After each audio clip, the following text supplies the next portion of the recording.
Hello everyone, and welcome to this week's episode of Idiots in the Wild. First up today we have Christmas Cookie Exchange by Dark54G. This is why I do not participate in cookie exchanges with people. I agree. Keep all the cookies to yourself. This happened in 1994, if I remember correctly. I worked in a small technology company. Specifically, I did not work in the office the majority of the time, but at client sites. I was young and wanted to make friends with the women that I worked with, those that were at the office, so occasionally I would bring in homemade cookies. I really loved to bake. Cookies, loaves, pies, bread, squares. Spoiler alert, I tried too hard to make people like me back then. Christmas time rolls around, and one of the women thought it would be a good idea to do a cookie exchange. I had heard a lot of comments like, "We love your cookies and would like to do an exchange," or something similar to that, so I was flattered. It was marketed as a cookie exchange. In my wee pointed head, that meant we were exchanging cookies. Why on earth would you think that? Exchange day approaches, and I spent the weekend baking and packaging cookies. I made my traditional Belgian cookies, I made chocolate chip cookies, and I made one other kind. I'm going to assume raspberry and white chocolate until told otherwise. No reason. So when I put together my parcels for the participants in the cookie exchange, there were 3 dozen homemade cookies per parcel. I arrived to the cookie exchange. One woman promptly says, "I don't like making cookies, so I made cupcakes." Oh, Francine, just because they start with a C doesn't mean they count. It's not a cupcake day. These were cupcakes from a mix with store-bought frosting. And it was 3 weeks before Christmas. What the hell was I supposed to do with cupcakes for 3 weeks? Flip them at the ceiling, see if they stick. Another woman. She was a real piece of work. She bought some squares and dipped them up into parcels. Everyone got a tray of approximately 8 squares, 1 by 1 inch per square. Another woman bought Chips Ahoy cookies. Yeah, she did. I think of the 8 or 9 women that were participating, there were only 3 of us that actually baked. The one thing that I did smartly was not bring all my cookies inside immediately. Excellent. We must protect the cookies. I made an excuse that I had left something at home and would be right back. I went back home and repackaged the parcels. The parcels ended up having 1 dozen cookies only. I went back to the exchange and brought in my cookies. We exchanged the cookies, and I brought them home. Back in those days, I didn't have enough self-confidence to say anything about the obvious problems with store-bought cookies or cupcakes. I just took it home. As I said, I really love to bake, and my husband loves my baking, so I gave these offerings to my husband. We kept a couple of packages that were from the women that obviously baked. The rest of it, my husband would take 1 bite, make a face, and spit it out. You see, you've spoiled him with all the home baking. It's always better. That is why I never participate in cookie exchanges. It's like I'm supposed to give my baking away for free. It is always remarkable to me how many people have asked me if I would be willing to do a cookie exchange because they love my cookies. Lady, I'm not baking cookies for you for free. Quite right, too. Second story today is entitled "Cousin Ruins His Life After a Family Reunion" by Inner Tumbleweed 942. My 31 and male cousin, 30 and male, Jake, has always considered himself the favorite of all the grandkids because of how our grandparents would always do stuff specifically with him. The real reason why they only spend time with him is because he lives 5 minutes from them, whereas the rest of us live in different states, me being the furthest at a 13-hour car ride. None of us know where his entitlement comes from. Even Jake's parents have called him out on his behavior, but it doesn't change. So to the story. My grandma passed away 10 years ago, and my grandpa is getting up in age, 92, but still amazingly healthy despite it all. My dad, aunts, and uncles were having some discussions with him leading up to the summer family reunion regarding future funeral costs, making sure his will was up to date, insurance, etc.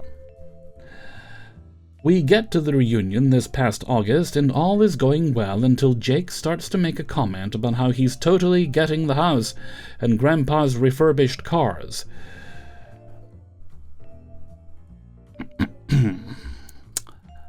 Be nice. He might have a miraculous turnaround. My grandpa rebuilds old cars with my uncle Jake's dad. We all ignore him like usual, which seems to upset him, so he decides to prove it to us and asks Grandpa directly about the will.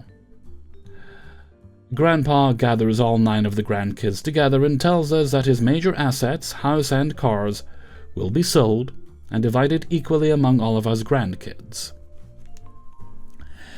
Jake lost it because despite years of being told that he loves all his grandchildren equally, he still believed he was the favorite. Oh, buddy, you're just the one that was there.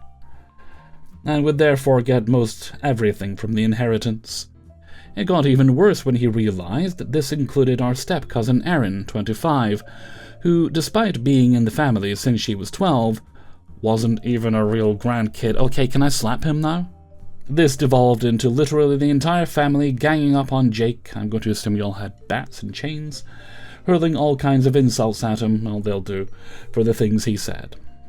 The reason I'm writing about this now is I just got off the phone with another of my cousins an hour ago, who told me that Jake was arrested last night for trying to steal one of our grandpa's cars. Oh, tosser.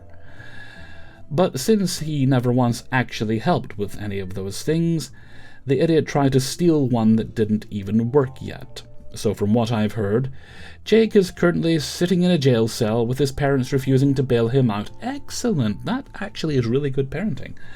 And my grandpa has a meeting with his attorney on Thursday to remove Jake from the will. Just to clarify, Grandpa had discussed this in advance with all of his kids, my dad, aunts, and uncles. And as everyone is well established in life, they were happy to let the money from the house and car sales go to the grandkids. Everyone will still be getting sentimental items too, of course. None of us know why or where Jake gets his ego from. He's a college graduate. He should go back. Had a great job working for a local mining company. His parents are honestly my favorite aunt and uncle to hang out with. He doesn't do drugs. He should start. And he's the kind of guy to nurse a single beer for an hour and call it a night. Well, maybe languishing in jail for a bit will help him see the light and mature a little bit. I mean, he's still quite young, I believe. Oh, no. No, it says right at the start. He's 30. There's no hope for him. Third story today. I double booked, so the rules don't apply to me. 3 kids in the trench coat. I like that. Nothing too crazy, but something that has stuck with me over the years. When I was 16, I took my GED. The process was detailed and the rules made clear. This group was for people seeking to take the whole exam at once, as opposed to taking a single subject portion at a time. Each subject was its own test. We had X amount of time to complete the section. At the end of that period, we got a break to stretch our legs or use the restroom. When filing back into the room, the tests were ready, placed upside down so you could only see the blank back of the paper. We were told not to turn our papers over and begin until time started, and we were instructed to do so. They said it at the start and again before each section. After taking multiple sections and being there for hours, we were to begin the next portion of the exam. About half the people were back in the room from the break. One man, I would say maybe early 20s, sat down, turned his paper over and started working. The 2 proctors in the room told him to stop. The timer hadn't started yet, and the door was open. People filing in and out, etc. He ignored them. They said it again. He still kept going. One went up to him directly and said he needed to stop, as there is a strict time limit per section. He looked up at her and yelled a string of profanity, and said he had to get to work and didn't have time to wait around. I do appreciate an eager scholar. They explained they couldn't allow it. He needed to stop, and if he proceeded, they would have to cancel out the portion entirely. Again he responded with an onslaught of indignation and profanity about how he didn't care what the rules were. He had to get to work by a certain time, and he can't wait more than a few minutes to start. The calm and patient proctor tried to help him, explaining that he would just need to wait a few minutes, take the test in accordance to the simple rules, and that he even had enough time to make a call to his work if needed. That was apparently an offensive offer. He was clear that he was a grown man. He didn't act like one. Not some kid. You can't tell him that there are rules he has to follow, like showing up for work on time. Funny how he's eager to obey that one. So, he was told that this was his last warning. Cattle prod any moment now. The rules are the rules, and they apply to everyone equally. If he didn't stop, he would need to leave. Well, I guess that works too. And if he left, the entire test wouldn't be submitted, and he would have wasted the whole thing, all those hours. He chose to leave. He angrily tossed his stuff into his bag, as tossers do, while he yelled at them for being bitches and telling them to go F themselves and F off and F you, and you get the idea. To top it off, we were told the schedule for the day, what time each section starts, when it ends, how long the breaks were down to the minute, from the start of the day and before each new section. We were also told all of this when we had all gone to our registration meeting a couple of weeks before the exam.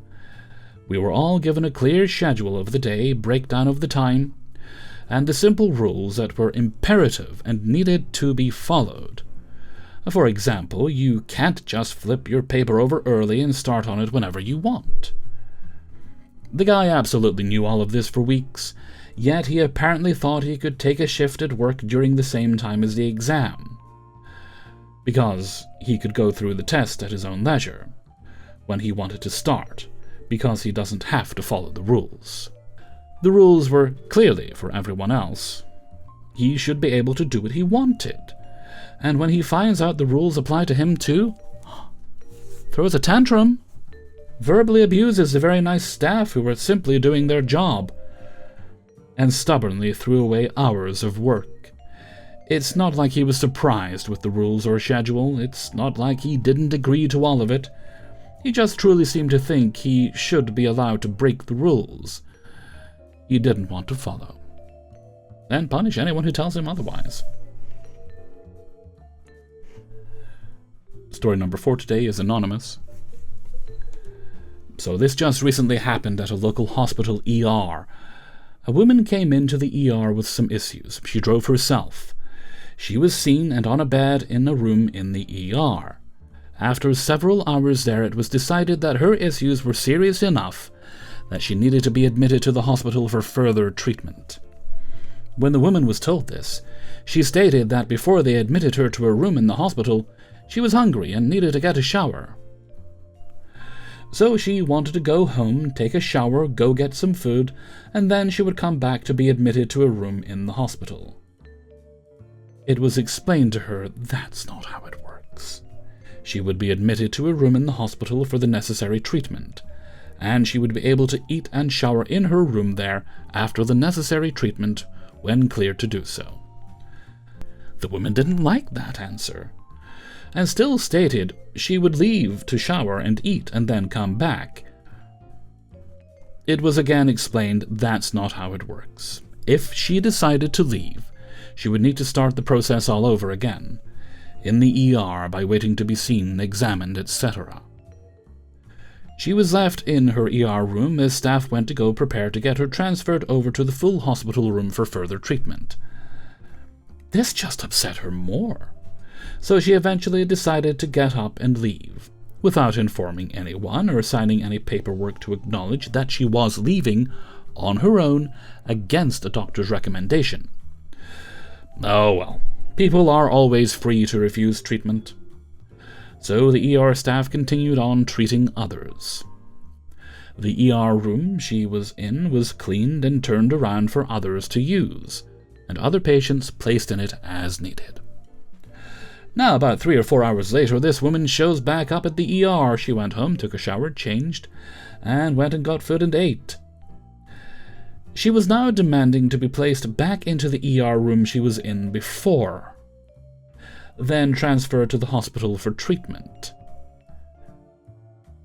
Why is she at the ER? It's clearly not an emergency, if she could go do all that. It was again explained to her that's not how it works. She needs to check in, wait to be seen, be examined, and then doctors would see if she needs to be admitted for further treatment or not. She didn't like that at all. Not to mention that the room she was in before was already in use by others. And all the others were full, so she needs to wait to be seen again, as stated. She decided to call 911 to get officers there to take care of things and get her admitted right then without all that process again. Let's hope they admit her to a nice comfy jail cell. Officers showed up in a bit to assess the situation and deal with her. After hearing her tirade in person, they explained to her that what she wanted was not how it works. She could either follow the process again and wait as explained by the ER staff, or she could leave. After a while, she just left. Even if she went to another hospital in the area, she was going to have to wait and go through it all again. Who knows? Maybe she went home to get worse, and figured if she called an ambulance, she would get in quicker. But that's not how it works either. Still need to wait and get triaged based on need, even if brought in by an ambulance, compared to others there too. I guess it wasn't that bad after all if she could drive, shower, eat, and even complain to the police to try to get her away hours later. But talk about entitled. Fifth and final story is entitled Coworker in My Car by Limp Ganesh 2983. This happened a few years ago. I was working on an airbase in the Middle East. All the expat workers lived on a compound about 30 kilometers from work. The company laid on a bus to take people between work and the compound. Most of the people who had been there for a while bought their own cars, so you could go off compound shopping, or more importantly, if you were let off work early, which happened fairly often, you didn't have to wait for the bus to turn up. It wasn't unknown on back shift to finish at 8, but the bus wasn't picking up until past midnight. I'd been there a few years at this point and had my own car. A very basic Hyundai Accent. No optional extras at all. No electric windows, central locking, nothing. If anybody's going to correct my pronunciation on that, leave your name and address, I swear to God. I almost never locked it. Anyway, we had one person working with us, Dave. He'd been there for years, but wouldn't buy a car for reasons. He also didn't like using the bus. When we were leaving work, he'd tag along with people and catch lifts back to the compound. Now, this generally wasn't a problem. People gave each other lifts all the time. Cars break down or have to go in for a service now and again. You'd give lifts because you might need one yourself. Not Dave. He was a one-way transaction. Petrol money wasn't really a factor. At the time, petrol was insanely cheap, 4.5 pence a litre. You'd fill your tank with the change in your car ashtray. I had my family there with me. This will become important shortly. One day, I'm a little late finishing. I had a complex handover to do with the oncoming supervisor, and it took a little longer than usual.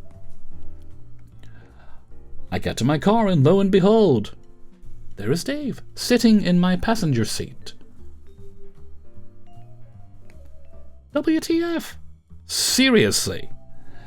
I get into the car and ask Dave what he's doing in my car. I need a lift back to the compound. He got into my unlocked car and sat in the passenger seat. Hadn't asked for a lift home, just expected to get one. Everyone else had gone home by now, and the day shift bus had left already. One slight problem, though, I wasn't going back to the compound. Back when this happened, my daughter wasn't in school yet, and it wasn't a nursery day. She only went to nursery a couple of days a week. I was meeting my wife and daughter at a nearby mall. There was a massive soft play complex, and they'd spent the day there. I was meeting them there, and then we were going to get something to eat before going home. I point out to Dave that I'm not going back to the compound and that he needs to get out of my car. He asks, "What am I meant to do?" I point out that 1, I'm going to meet my family for dinner, and 2, it's not my problem. And 3, if he'd asked at any point through the day if he could have a lift, I'd have told him I wasn't going directly back to the compound. He then tells me I need to take him back to the compound first, then go meet my family. I tell him in no uncertain terms that it wasn't happening, and that it's his problem to solve. He ended up going back into work and waiting until someone left at 8, about 5 hours later. I had a great time at the soft play with my family, and went to Nando's for dinner. He never got into someone else's car uninvited again. And I'll assume he never bought one of his own either. That brings us to the end of today's video. Big thanks to everyone who allowed me to use their stories. If you'd like to support the channel, you can do so by signing up for my Patreon page, linked in the description. $1 or more a month gets you early access to the videos on Monday. You'll also find links there to my merchandise store on Teespring. And you'll find my Discord, and there's also threads, and if you need to contact me, you can find my email, which is kingofthecities@gmail.com. If you need a shout out, if you want to send a story in, or you have any business inquiries. Like legitimate ones. Not those weird ones I keep getting about people totally wanting to collab with me, even though they don't know the name of the channel. Or they call me King of the Cities, that's weird. Anyway, I think that's everything for now. So until next time, thank you very much for watching, and take very good care of yourselves.